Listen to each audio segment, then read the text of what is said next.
Onassis Foundation.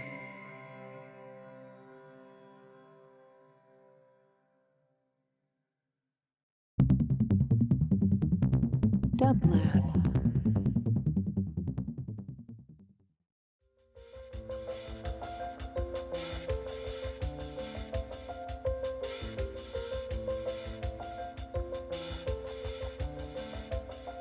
Welcome to the Quarantine Tapes, a daily podcast from Onassis LA and Dublab.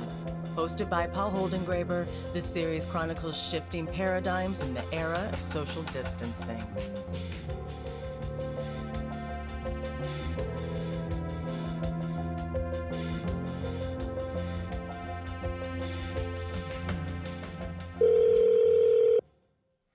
Hello. Hello, could I please speak with Professor Simon Critchley? No. Oh dear, Simon, it sounds like you, though. It sounds like the voice of a professor. Yes, me. Hello, Paul. Hello, Simon. Thank you so much, Simon, for taking my call today for the Quarantine Tapes. I should say to our listeners that Simon Critchley is a professor of philosophy at the New School in New York. And what does a professor of philosophy do during these quarantine times? In other words, what are you doing during a day? The really good news is that my Japanese restaurant on the corner, Hibino, on the corner of Henry Street and Pacific, shout out for Hibino, is still doing takeout. So that's the highlight of the day. And then kind of fumbling around, basically, giving myself the illusion that I'm busy and doing something useful, and the time passes or doesn't pass, and then get back on a kind of a hamster wheel of illusion. That's kind of what I'm doing. I'm virtually doing remote teaching and things like that. So tell me about, so you're teaching a class on Heidegger, and you mentioned being towards death, and it's so much on message. How so? And I know you've been thinking also a lot about grief. And fear and anxiety and things like that. I mean, I don't mind who knows it now, but I'm an existential phenomenologist, and might be the last one in existence. I'm an existential phenomenologist, so I think, philosophy as I understand it is the description of existence, so who we are, what it means to be human is, the essence of being human is existence, and so the task of philosophy is describing structures of existence and the way the world shows up and the way we are with others, but then also thinking about that in relationship to moods and feelings, emotions, but the word that Heidegger uses is moods. And one thing that is particularly kind of important at this point is the distinction he makes between fear and anxiety. So there's a lot of talk of both, understandably, at the moment, but fear is always fear of something threatening. And that's the definition you can find in all the way back to Aristotle. Fear is a fear of something that threatens, whether that could be something I'm scared of, like a giant rabbit. If I'm scared of giant rabbits, the giant rabbit appears, I feel fear, giant rabbit disappears, I no longer feel fear. So fear is a relationship to a thing. And then Heidegger contrasts that with anxiety, which is anxiety about nothing in particular. Anxiety is the uncanniness of being in the world as such. And I think what we're feeling right now is fear, in a way that a fear of contagion, a fear of contamination, and of us, being contagious and contaminating other people.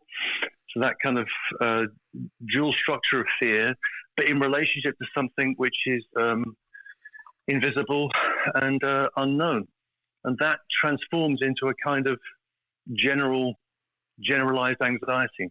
And what's kind of quivering beneath that anxiety in front of nothing in particular, everything and nothing in particular is mortality, is being towards death, is the fact that we are aware of ourselves in a way that we know, but most of the time we don't think about, aware of ourselves as mortal creatures, fragile creatures that can be wiped out.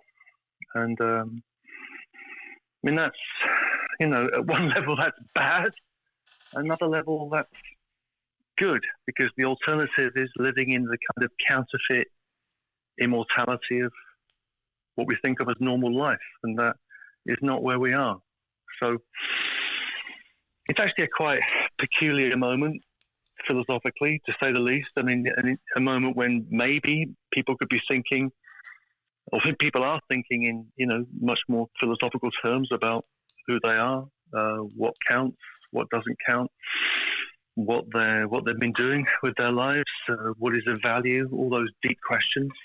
So this moment actually has kind of a philosophical heft to it, a philosophical weight. It might make people think differently about their lives and what it. I hope so. I hope so. So do you think the outcome of this pandemic will be a return to a different kind of life, or a life with a difference? And it's not going to be the same. I think there are kind of empirical questions which are really important, which could turn to in a second. But the deeper issue is that, in relation to philosophy, that philosophy is, the idea of philosophy as a kind of abstract discourse that deals with big general questions. That's fine, and that's one way of thinking about it. It's a rather kind of empty way of thinking about it.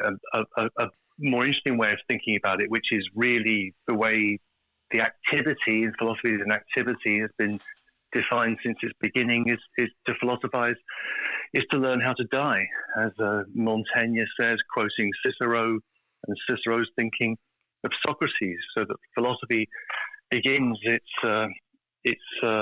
basic drama is a drama of the trial and execution of Socrates. And as Socrates is taking the hemlock, he's talking about his dying, immortality of the soul, and various things like that. And the way that so that philosophy is an ars moriendi, an art of dying. And it's that tradition that I think is uppermost in my mind, and it's important to remember that philosophy is something which, where as Montaigne says Montaigne says in the essay To Philosophize is to Learn How to Die, that he's acquired the habit of having death constantly in his mouth, in the food he eats, in the drink that he imbibes. And that idea of having death in your mouth sounds strange to us, but I think we should perhaps get used to that. And also the fact that the real servitude, human servitude, is servitude to the fear of death. It's fear of death that really makes us slaves. And Montaigne also says that this line is just fantastic. He says, "He who has learned how to die has unlearned how to be a slave." He who has learned how to die has unlearned how to be a slave. So that the idea of extraordinary, the idea of freedom is that a freedom is always a freedom in relationship to the necessity of one's mortality, and there's not a contradiction between those two things. There's a relation of interdependence. It's only in relationship to the certainty of your death that you can actually be free. And I think so. If things like this awful pandemic shape people up and shape people out of their their kind of more or less tranquilized activity, then that's not. I mean, it's horrible what's happening, but it might not just have horrible effects. It might shape things up. So, is it going to? If things are going to change, yes. But there are empirical questions there also that we could go into. Look, this virus is about the shift from, a shift in imperial power structures. There's a shift taking place between talk about Chinese that. and Americans. Yeah, talk about that, because returning to normal with a difference, meaning that people might begin to value life in another way, which means including an understanding of dying, but also a return with a difference, which might mean understanding the power structures, understanding the extraordinary inequalities, working on changing that. I mean, today there is a mass strike of so many companies, whether it's Whole Foods or other places. People are striking. And I'm wondering, has this pandemic brought into being an understanding that has always been there but hasn't been looked at, but now we're forced to? Plagues, viruses often go together with shifts in imperial power balances, and the American empire, which is obviously a short-lived empire, and has been fading from view for the last decades. Is this might be the final realization that actually things are happening elsewhere, and this country is not a global leader or the center of things or head of everything, but is a rather kind of backward place that needs to organize itself. And I mean, the first thing. I mean, what was most shocking here is the nature of healthcare and the fact that there isn't a unified voice in relationship to issues of public health. That there's some kind of conflict or competition or smackdown between governors and the president and so on and so forth. It's so dispiriting and panic-inducing, and the fact that there isn't basic healthcare to cover people. This is a kind of, minimum condition of something like a decent society. It's here. It's still an aspiration. It's tremendously sad. In your book, which came out about a year ago, and I think is out now in paperback, Tragedy, the Greeks and Us, there is this passage which I'm going to read and have you comment on. I think it's quite extraordinary. It's a passage on the devastating nature of tragedy, and we are invoking Anne Carson here. In a dialogue with Anne Carson, I made the suggestion that it might be desirable to free the experience of tragedy from the Aristotelian framework, in particular the way in which catharsis tends to dominate the discussion. Yeah. To which Carson suddenly responded, "I've never understood catharsis." When I suggested that tragedy was a much more curious art form, she agreed and added simply, "more devastating." Yeah. Mm-hmm. And I think this works incredibly well with this notion of returning to what passes for what is normal. Yeah, there's a view out there, which has its origins in Aristotle, but you can find it in the way every actor will talk about every movie that they're in. Usually, if they're kind of staying on message, that this movie is was a cathartic experience, and people can feel. They can identify with these characters and then feel cleansed and transformed by this cinematic experience. That's kind of what you're meant to say. And that's the kind of nice view of art and drama. Whereas I take the view that, as like Bruce Nauman said, that a work of art is like a blow to the back of the neck. It's much more like that, much more devastating. And to kind of hand sanitize it or kind of mind sanitize it with an idea of catharsis, however that's understood, purification, transformation, education, elevation. These are all severe kind of underestimations of actually what theatre and art in general does, which is much more powerful than that. So that's kind of what I was thinking about. Catharsis is a cheap trick that we've been playing on ourselves for a few thousand years, and I'd rather that we didn't. We had to face reality in a much more kind of with much more kind of realism and almost cruelty, I think, in order to see it for what it is, to see the skull beneath the skin, as Eliot said of Webster. Yeah. You know, that's what art enables us to do, and or good art. I mean, interesting stuff. You were talking to Werner Herzog. You know, that's I think all of Herzog's films are about that, about somebody going out into something unknown, whether it's Aguirre or Timothy Treadwell in Grizzly Man. And Timothy Treadwell believed that he was having some kind of relation of identification with the bears until they ate him, and then and human beings go out, and they go out to the, they're the uncanny ones that hold themselves out into this limit, and they are destroyed. And Herzog, for reasons that we could maybe go into, shows that over and over again.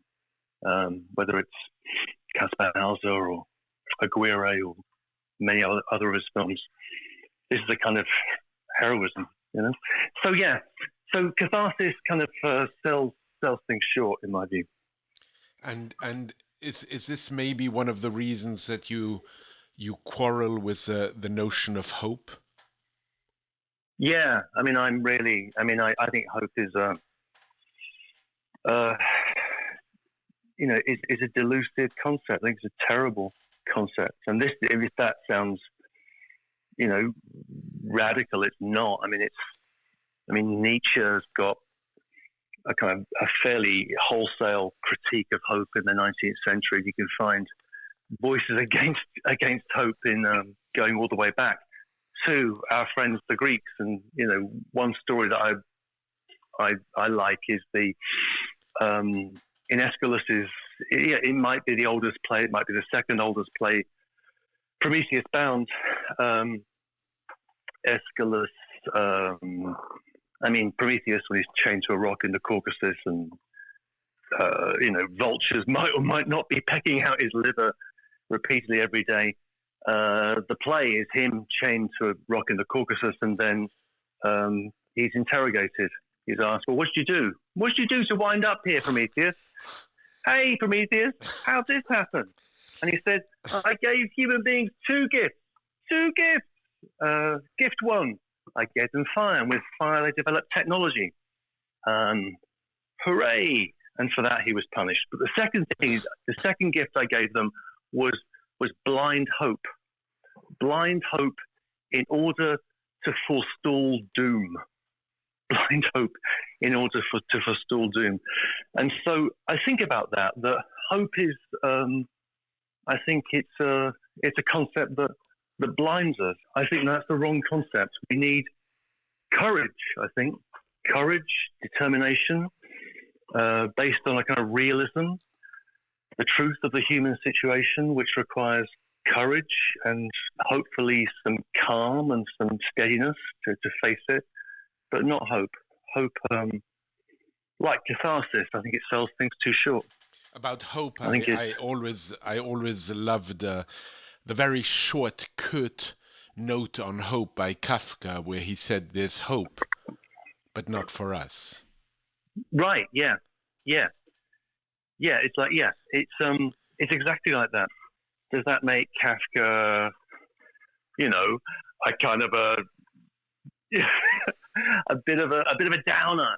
Does that make Kafka? No, on the contrary, that's what makes Kafka realistic in the absurdity of the situations that he constructs, and also profoundly funny as well. Right. The thing about Kafka is that Kafka is, people fell about laughing. The 6 people that were actually reading read those stories too. I remember reading that when he read the Metamorphosis to exactly those half dozen people who were around him, he just couldn't stop laughing. It's a strain of thought which is actually a realism about who we are and what's possible that is not negative. It's not that because the problem ideologically, as it were, is that people are meant to be relentlessly upbeat and optimistic, and if you're not, then you're a pessimist and you're negative, and it's never that simple. Optimism and pessimism that's a fatuous distinction. We need a kind of realism, and we need a clear-eyed realism, which is capable of humor, which is not a way of ridiculing or diminishing what human beings do, but of elevating it, I think. So maybe some more Kafka would be a start, yeah. You know, I have so many more questions to ask you. One of them would be, what are your reading patterns now? And I imagine, you know, aside from Heidegger and Montaigne, who you're quoting, I imagine Pascal would be probably on your mind at this moment. Yeah. Yeah. Is he? Yeah, he is. I think the funny thing about this whole situation, one of the funny things about it is that everybody's reading the same things.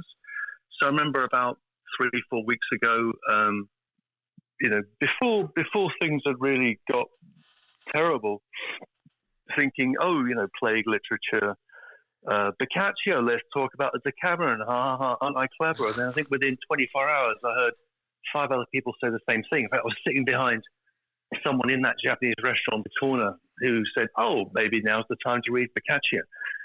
But that doesn't work, because Boccaccio's not that interesting. So then I was looking at other plague literature, and that wasn't working. And then I ran back to Pascal, who meant an awful lot to me when I was a student, an awful lot to me, because I've always thought of myself as kind of one-sided Pascalian, in the sense in which, you know, there's inconstancy, boredom, anxiety, and human wretchedness, but without Christ. I mean, that's the bit that I've never really quite managed. But the rest of it strikes me as great, the wretchedness part. And, you know, and Pascal has this line about the human being is a reed, the weakest in nature, but a thinking reed, and a mere vapor or a droplet can wipe us away.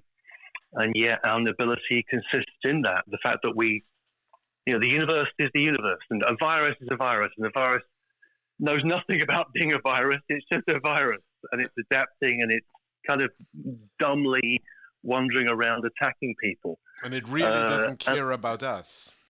Doesn't care about us. At and all. The universe is like that too. But we have, our nobility consists in the fact that we know that we are weak, that we're creatures who can be wiped away by a vapor, a droplet. And that's our dignity consists in that. And this is this amazing thought in Pascal, which is you know, our wretchedness is our greatness. Right? It's only through an acceptance of the reality of the human condition in all of its most uncongenial aspects that we're capable of something like greatness. Neither angel Yeah. nor beast, he says. Yeah. We're something else, and it's so I find Pascal useful, and I've been actually, the only book I've been able to read is a book by my favourite British stand-up comedian. It's called Stuart Lee. And that book is called How I Escaped My Certain Fate, which is a series of routines that he gave like 20 years ago with amazing footnotes on how he thinks comedy works. I found that's held my attention. You know, but actually, the more interesting thing is that I talked to as the kind of, you know, the doors were closing and things were drawing in. A few weeks ago, people were saying, well, this is going to be great. I'm going to write all those papers, think about these things I'm going to do. And a friend of mine said, well, I'm going to read Kant and Hegel properly. I've not done that for 20 years. And none of them have done that because nobody can concentrate. I did this Zoom call with about 30 students yesterday, last week, and just kind of checking in with them. And I said, which of you was able to read? They said, none of us can read. We can't focus. And there's something about the patterns of attention, and maybe this will change, but the last few weeks have just been this kind of fleeting, distracted forms of attention. I can focus on something for 10 minutes and then suddenly I'm pulled somewhere else. There'll be a situation. Somebody will think that they're sick, and so you end up talking to a friend for an hour or something like that. And I think it's more the lack of concentration, the lack of focus, and hypochondria is actually on my mind a lot as what kind of phenomenon that is, because it's a really interesting phenomenon, and the fact that we're all going through a series of hypochondriac symptoms tells us something about the relationship between the mind and the body.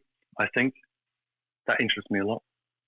You know, there's the line from Pascal that comes to my mind again and again and again, and I too in my younger years was tremendously taken by the pensée, but there's this very short pensée which I'm sure you know, and in closing maybe you can comment on it, where he says, all of humanity's problems stem from man's inability to sit quietly in a room alone. Yeah. Alone. Yeah. Which I think we can't connects to what you were experiencing with your students, which is, to quote T.S. Eliot now, that they are distracted from distraction by distraction. Yep. Inconstancy, boredom, anxiety. That's that's who we are. We cannot sit quietly in a room. We think we can. We like the idea that we can. We might plan, at the end of the week, I'll just sit in my room and watch a movie and eat chocolate. But it won't happen like that. So there's something about the inconstancy of human behavior, which is, on the one hand, it's desperate in the sense in which a lot of people are just, they feel imprisoned. How are we going to get through this? And firstly, and also, why am I doing that? Why didn't I do something useful with my life? Why am I not working in an old people's home or primary care, or at least working in key food where I can, serve people food? So the sense of futility of things, and the fact that we're unable to sit still, also reveals something I think good about us. There's quite an ideology of Californian Buddhism. This idea that, if we could just empty ourselves, empty, find the void within, accept the void. No, it's terrible. We can't do that. We can do that for about 15 minutes, and then we want to do something else. Then we become distracted, and that's not just a bad thing. That gives us the capacity to actually care, to show love, to show attention to things that we care about. I think that's also, the flip side of what's been happening in the last few weeks is the fact that so many people have been in touch with so many people that they wouldn't normally be in touch with. And the way in which all of those patterns of interaction and dependency have opened up, I think is great, right? And there's friends that are back in touch, and suddenly you find yourself speaking on the phone in a way in which you wouldn't have imagined. And we are all these weak, dependent, fragile creatures, but we're together that. And the need for others. Okay. The need for others. Simon, it's been a real pleasure to speak to you, and I'd like to encourage all of our listeners to support the independent bookstores and order Tragedy, the Greeks and Us, which was just printed and published in paperback. It's quite an amazing book to read right now. Now that you have time, read it, because it's filled with Greek wisdom, and in many ways the Greeks knew a lot about the plague. They did. Simon, it's a pleasure to speak with you. We could have gone on for a long time, and indeed we will soon, when this moment too passes. Yeah, I'll see you again soon, my friend. You will. Thank you, Simon. Take care of yourself. Bye-bye. Bye-bye. Bye-bye. Bye. To support this show and Dublab's progressive programming, go to dublab.com/support.